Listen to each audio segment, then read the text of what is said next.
好，接下来我们要关心是日本不演了吗？就是要永和。现在美国是不是要放生日本了？俄朝这个时候也痛批日本，北京则是怒斥他军国走邪路去了。今天就这些议题一起来做关心，赶快来看到今天3个火线话题，请来宾帮我们做解答。首先第一个，首相的官邸体系内部啊，日本竟然是抛出了说，日本应该要永和。大家在看说，你这个是不小心的失言呢，还是你在刻意趁这个时候试试水温来测一下核红线呢？第二个问题是我们持续看到是日本一方面高喊说非核3原则，但另外一方面仍然是不愿意撤回高市的言论，并且他持续的对外松绑武器的出口，包括针对乌克兰，他提出要持续的松绑武器。所以现在有在看说日本现在是不是要走上这样的路线，也就是说先军售再军事，最后核武的一个危险的军事布局呢？好，第二点，这是我们要来做回答的。第三个是，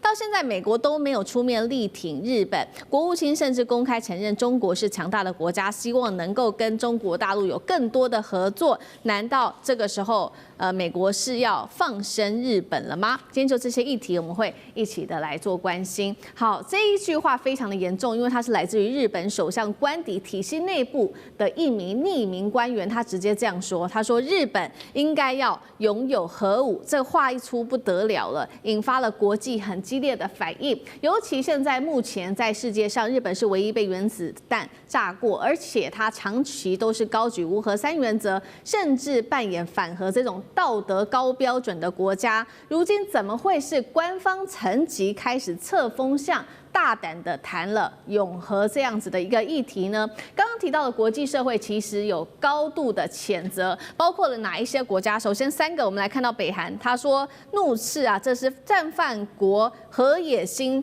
的一个复活。再来看俄罗斯，同样是公开反对的。最后中国大陆的外交部啊，更是直接说了，日本右翼这个保守势力复活的军国主义，加强再军事化，并且他持续的警告。根本就是重走过去的军国主义，是邪路，也是一条死路。来看到日本官方连自己人这一回也都不挺了，官方的包括了他的这个官房长出面降温，他说日本政府我们还是会持续坚守的啦，非核3原则。其他的官员也说了，日本前防卫大臣也批评了，你不应该要轻率的发言吧。不过呢，我们来看到的是，包括了前首相石破茂也罕见的喊话，拥有核武对日本来说绝对不是一件有利的事情。但是不管怎么说，日本的官邸高层还是抛出了永和这样的一个说法。到底为什么在这时候说这样的话？是来测试水温吗？委员怎么看？如果真的要永和，日本在技术上要多久才有可能发生？6个月，这么快速？是的，我解释给大家听哈。当年2015年吧，那个这个福岛核电厂发生灾变的时候，我特别的申请用台湾电力公司顾问的名义，跟着台电的工程师一起进入灾区的核心爆炸地点，去了解。那同时我要求到传言中的6所核能循环基地去参观。他们可能以为这个我是一个念经济学的专家，所以对我讲得很详细。他想那我听不懂，也没有想到我是念机械工程底子，能够不念核能吗？所以我就问得很清楚。就他们那些专业技术人员也没有政治警觉性，讲得很清楚。所以为什么斩钉截铁6个就做出来核能武器，而且可以做5000颗以上？为什么？因为德国做不到，韩国做不到，台湾做不到，但是他做得到，因为他过去几十年里面来，所有的核能的这些电厂那么多，产生的燃料棒那么多，这个燃料棒它用所谓再循环，因为那个燃料棒燃烧只有表面上那1-2公分用得到，里面用不到，所以它可以从这个刮下来的核燃料里面去提炼布，那刚开始他自己没有技术提炼，美国就是那你跟法国合作，他送到法国、英国去提炼送回来，那个叫做混合燃料，那属于布用的混合燃料就已经出现了，那可以叫做 MOX， 可以在这用一次。可是问题在中间产生了布呢，它现在已经累积几十年来有50吨，的布，那这50吨的布做个5000颗核子弹是很正常的，很正常，一颗大概可以有10万吨的当量的这种级数的核弹。那我们要面对问题说，那它不是管制很严吗？是的，德国做不到，因为德国没有核能发电厂，所以德国拿不到核燃料。那再来台湾呢是严格禁止，结果韩国呢既没有核能力循环，也没有核燃料啊，加上美国压着。那你说日本为什么美国没压着？日本是对美国没有压着，因为美国对日本是高度容许，像台湾绝对不准，像韩国是也不准，像德国也是不准，就对日本允许它有核循环的能力，也就是它会保有核武器的材料。啊，这个能够其他国家是不一样的地方，所以技术上就是6个月啊，6个月就做得出来了。那现在剩下法律问题跟政治问题。先讲政治问题。政治问题，日本国内有反核的力量啊，然后这个其他国家，包括俄罗斯，包括中国，也都反核力量。但是以日本这个右派势力成长的速度，我斩钉截铁，这些政治力量很快会被消除。再来法律上，等政治的问题解决了，法律上就不是问题了，因为美国也把日本当作叫做我们术语上叫 threshold state， 就是说 threshold nuclear state， 就是一种门槛上面的核武器的国家，他用这个模糊化来弄俄罗斯跟中国大陆。那中国大陆很生气，俄罗斯很生气，但是你又能够奈他如何？你真的拿了没办法，经济制裁派不上太大用场。然后他现在唯一的是他国内要摆平，美国要能够逐渐放松。可是以美国军力后退无力推前，日本是最好的恰当的。那所以我们还有一个台湾或者很少人注意到一个政治学理论哈，叫做国家生成理论。他早年研究美国殖民地或者研究非洲国家，有人去研究这个国家生成理论。但是我们中国人不是啊，我们中国人觉得啊，我4000年前就是国家啦，我根本没有什么国家生成理论，只有国家生成以后领土扩大或缩小的问题，并没有国家生成的问题。那很多国家是有国家生成的，像美国殖民地变成国家，这种国家生成理论就是说，当一个国家生成之后，如果它主权受损，它会想办法用最大的力量主动去把这个弥补上来。日本就是这个现象。他不断的要想，我军事要再军事化，我要核武。为什么不能核武？那个北韩、这个印度，还有那个巴基斯坦都会非法拥有核武，为什么不行？何况我实力要比他更强，技术要比他们更先进。所以这种国家生成理论，在当这个美国对日本的控制力逐渐的衰退，而且逐渐有需要的时候，这个空间就出现了。所以他不断的去填补他主权所缺的这一块。而这个长期趋势没有办法挡。好，所以我们看到日本现在确实是有能力很快可以造出核武，但现在眼前的问题，如委员所说的，就是剩下政治。那政治上确实现在右翼有持续的抬头，包括小泉进次郎，他最新还是直接说了，高市言论我们是没有必要撤回的。另外，他还更硬的说了，同步在国会的部分解除武器出口限制。拿乌克兰当例子，未来对外军援、军售铺路，我们会持续的做加强。如果以这样子的一个角度来看，拥有核武，接下来会对于东北亚产生多大的风险？国际社会怎么办？中国大陆吞得下去吗？吕舰长怎么看？我们来看啊，其实刚刚蔡正元老师先跟我们解释了什么是国家生成理论，这是在日本内部的。可是外部的是什么？外部的问题其实是离岸平衡的问题，也就是离岸平衡，简单的来讲就是代理人，他其实就是美国的代理人。那这个问题呢，2017年的时候，他的陆上的幕僚长退休之后，到美国去做了一场论坛的研讨的时候，他就提出说，2017年他就已经讲说，美国要如果在第一岛链内发生战争的时候，要日本成为唯一的一个领头国家，然后美国退到第二岛链去。那我们来看这件事情是如何慢慢形成的。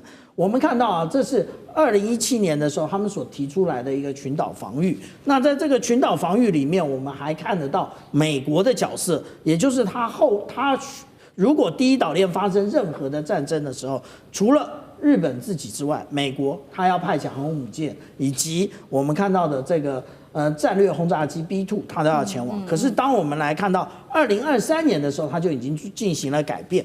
到2023年，当我们看到同样的一个智库，它这一个智库在提出这个问题的时候，它已经看不到美国的一个相关的一个支援，也就是日本要独立撑住。我们现在看到的西南诸岛的各种的无论是防空飞弹，或者是这个反舰飞弹，甚至电子攻击或者是电子防御的设备，为什么进驻这里？真正的原因在此。可是我们看到日本是如何的慢慢强大的。我们看到说这个是有关于鸟海号，它在今年的9月26号，它已经前往美国要加装战斧巡弋飞弹，仅此而已吗？不是。那我们可以看到更多的，也就是当我们看到说这个是标准3型的飞弹，可是标准3型的飞弹，我们要注意到这下面有日本的国旗，意思是什么？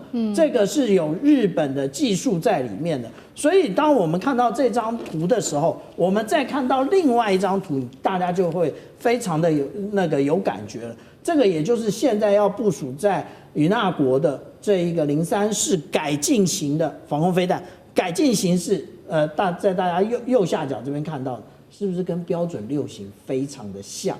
也就是他要把当初他在标准3型所得到的一些专利转用在他的03式上面。那除此之外呢，大家现在比较强调的，也就是有关于它的这一个滑空型，那我们一般讲的也就是乘波体的这个飞弹，但是这个飞弹现在其实已经进入了试射了。那它未来会不会部署在这一个有关于我们看到的大型的神盾舰？这个大型的神盾舰跟我们看到的金刚级不一样，它是超过1万吨的。那这一个真正的原因呢，是因为当年他们想要部署的陆基神盾，那陆基神盾当初他想部署在2个位置，一个也就是秋田，一个就是山口。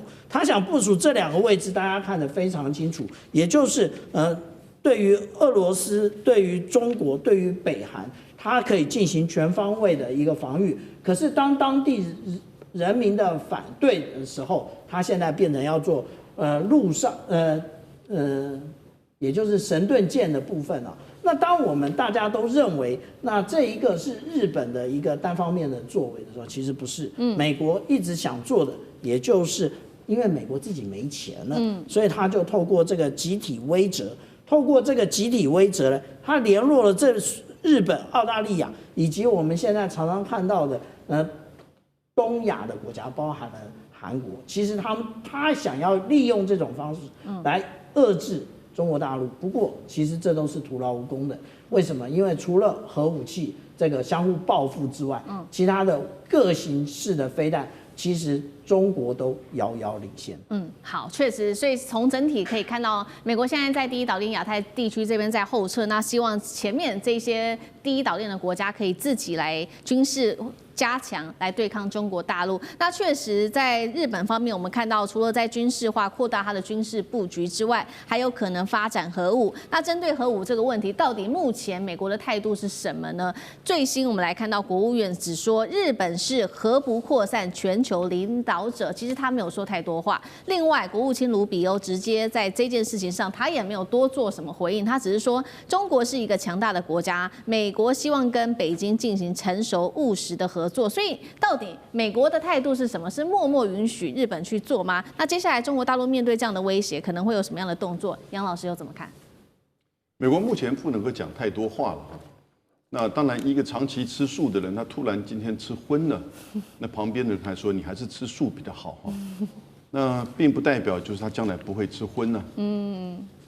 18号晚上，在官邸来自于防卫省的高官，在众家媒体的面前就说：“接下来是我个人的意见。”他说日本应该要拥有核武，以目前面临到朝鲜跟中国大陆的军事威胁挑战，但他认为在国际的反核以及核不扩散的条约的限制之下，高市政府大概短期之内很难做突破。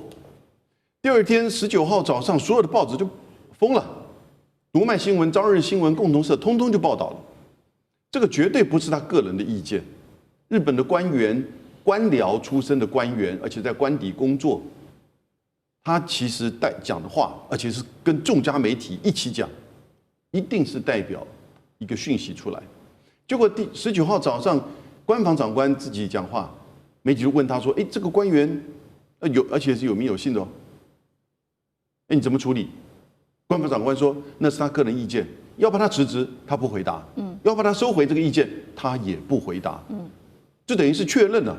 那一天19号的下午，小泉进次郎防卫大臣前往美国，在美国的海军基地，在横须贺的海军基地的美国的核动力潜舰去参观。各位，日本现在在做这个战略，就是发展的突破哈，它可能大概3种想法。第一个就是真的自己拥核，就像刚才蔡委员所讲的，没有错，它有至少47万吨到50万吨的布。那日本的所有的核电厂每年所需要用到的这个布元素啊，大概只要3万吨。那多出来的做什么呢？这个中国大陆已经在国际原子能总署提醒国际上注意这个问题。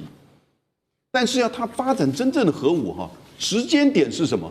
平时一定做不到，你6个月也不可能。平时一定做不到，和平时期就是台湾有事的时候。